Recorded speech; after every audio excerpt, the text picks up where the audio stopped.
Untuk memastikan ketersediaan kebutuhan pokok saat Natal dan Tahun Baru, Wakil Wali Kota Palembang melakukan inspeksi mendadak atau sidak ke Bulog, Sumatera Selatan. Sidak untuk memastikan stok kebutuhan pokok, seperti beras yang cadangannya cukup hingga masa panen Juni tahun depan. Kemudian sidak dilanjutkan ke salah satu distributor pangan untuk memeriksa kualitasnya. Pada intinya ini semua kita lakukan untuk menyikapi hari Natal dan juga Tahun Baru sama dengan kondisi-kondisi sebelumnya. Kalau memasuki hari-hari besar, kita ingin memastikan bahwa stok pangan di Kota Palembang relatif tercukupi, aman.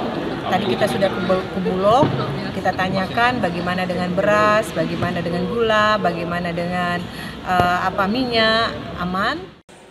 Sidak akan dilanjutkan beberapa hari ke depan ke pusat perbelanjaan dan pasar tradisional yang ada di Palembang.